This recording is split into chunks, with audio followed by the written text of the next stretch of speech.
Hello lovely people, and a very warm welcome to another mixed media tutorial with me, Lisa Taggart. We've just had the summer solstice, and so I wanted to create something really summery and full of sunshine and colour. So we've got Honeysuckle Hill, and this is the second in my series of pictures using the little cottages, and this is Honeysuckle Cottage. So if you're interested in that, let's have a look at the materials. Using the Paul Rubens watercolour card, this is the card that has the lovely little twinkle in it. Also using the Paul Rubens watercolour set, which I'm enjoying a lot, and it's a very handy little set to have. Some pastel pencils. I've also pulled out my Zig Clean colour markers in various colours, greens, yellows, blues, pinks, purples, a few oranges, browns, whatever you have really. In terms of versifying colour, we've got pine cone and sand dune. Also using a couple of the new ones, and that's Arctic and Hawthorn Rose, but use any colours that you have. I've also got the masking fluid with the brush, and in terms of other brushes, we've got the water brush along with the number 10 round all-rounder. I've got a white pastel stick, and also got my dark Stabilo pencil and an ordinary pencil, and gel pens in white and yellow. Ordinary Posca pens in pale pink and green, and then the sparkle set to add some twinkle at the end. So in terms of the stamps, we're starting off with Honeysuckle Cottage, which is so cute. I'm using an element from the fairy steps. We've also got the fairy path, the secret garden sign, elm, bluebells, mini leaf creeper, and whimsical hair stamp. So if you want to convert all of those into something that looks a little bit like this, just keep on watching. So to begin, we've cut down our watercolour card to 6 by 8 inches. And I'm going to start with some stamping, and it's Honeysuckle Cottage first of all. I've taken sand dune and pine cone, and I'm going to actually mix them because one was too dark and the other was a little bit too light. And I don't want the stamping to be too dark because a lot of the things are going to be in the background, like the little cottage. Now the next stamp, I'm going to just simply use an element of it. So just the stairs and leaving the rest. So I've wiped that away just with a baby wipe, and we're left then with just the centre of the stamp. And similarly with the path, I'm choosing certain elements of it and leaving the rest. There we go, and finally it's the bottom part that I'm going to use and put that in place, and that gives me the shape of what I'm thinking about. And the idea for this composition is that the little house is going to be on the hill, and the sign will hopefully draw the eye up the path and then to the house. Now in terms of these trees, I'm going to stamp them twice, slightly off centre and raising the height, and eventually I'm going to join the stems and make trunks and make them look like thicker trees. Now that the stamping is complete, I'm going to fill in those stamps with the fluid and wait for it to dry. I'm also then just going to freehand draw a lower step, and there it is if you want a screenshot, and then fill in the top of that with the masking fluid and wait for that to dry.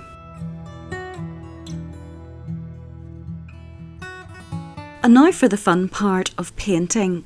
And in this picture, I'm going to use, so far as the watercolour paints are concerned, what I would describe as a patchwork approach, where I'm going to create little pockets of colour, contrasting colours across the painting. I'm starting off with some pale colour, and I'm going to build that up gradually with pinks, purples, blues, greens, and it's really going to be like a little tapestry. And I'm thinking generally just getting colours mixed together, and also I'm using the watercolour with quite a lot of water so that the colour isn't going to be too saturated, because when it dries I want it to be quite pale. And then later on I'm going to build up the intensity using other mediums as normal. And I'm thinking also about shadows, so there'll be areas that will be blue and dark purple, and then there'll be areas of the little pockets of colour that will be bright, like the pinks and the yellows, and these are to indicate where the blossoms might be, and also little areas of sunshine.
Now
in this section, as you can see, I've started to build up the little pockets of colour with the watercolour markers. That's the Zig Clean colour markers.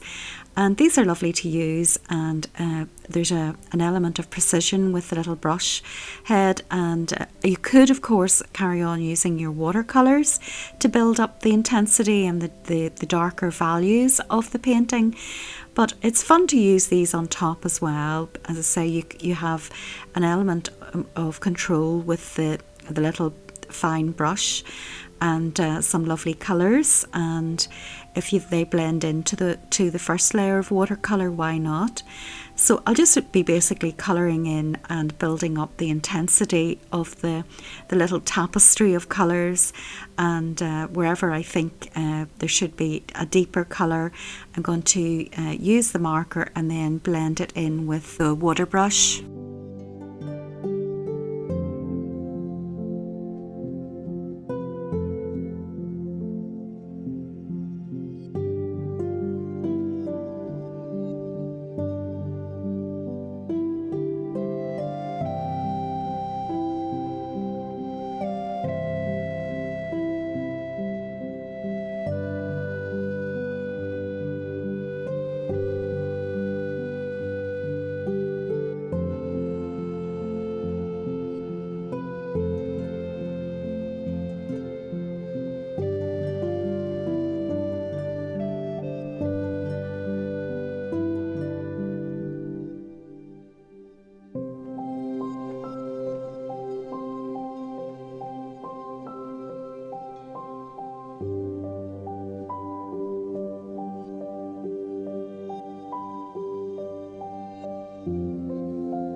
Now, for some reason, my camera switched off and I didn't realise, and that was just the part where I used my brown zig marker to thicken up the trunk of the double stamped trees. So it was really just colouring in the gap in the middle and giving the trunk the more traditional shape. So the trees look a bit thicker and a bit wider. Now the wee skinny trees are lovely, but I wanted something a bit more solid either side of the cottage.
Now at this stage I'm introducing my pastel pencils and going in between use of the zig marker and gel pens and pencils, and I use the pastels mainly to blend areas and you can see with the example here of the yellow, and I also use the white pastel stick just to make some areas look a bit better blended and a more ethereal, I suppose.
but I believe in something untold, and I gotta know if I'm going insane, 'cause there's life in the wind, and it's calling my name. It's magic, wouldn't you know? It's something fantastic, wants to be known. Now I've been gradually building things up using my Posca pens and my gel pens, and putting basically little dots and dashes of colour. Now I've used the yellow and the green to add strokes of grass in quite a few places, particularly at the front here. I think I've also mixed some black pencil in with that, and then smaller little mounds throughout the picture, just to add to the texture and also to embed steps into the meadow.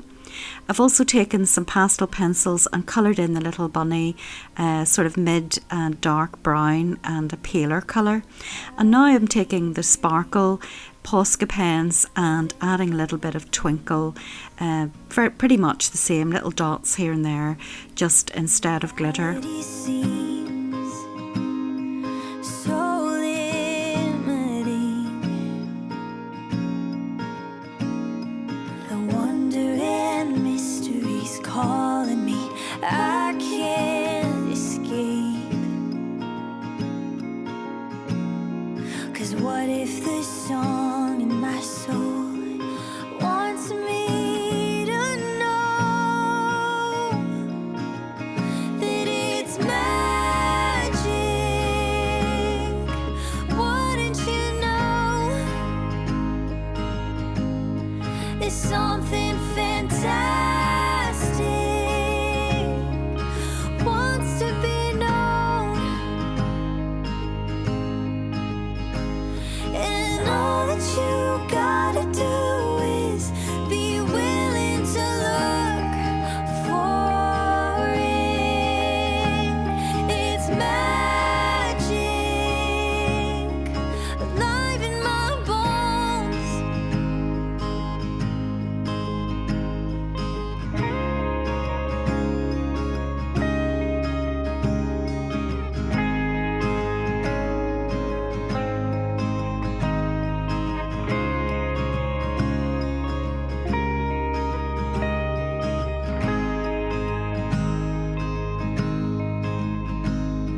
Somehow, somewhere,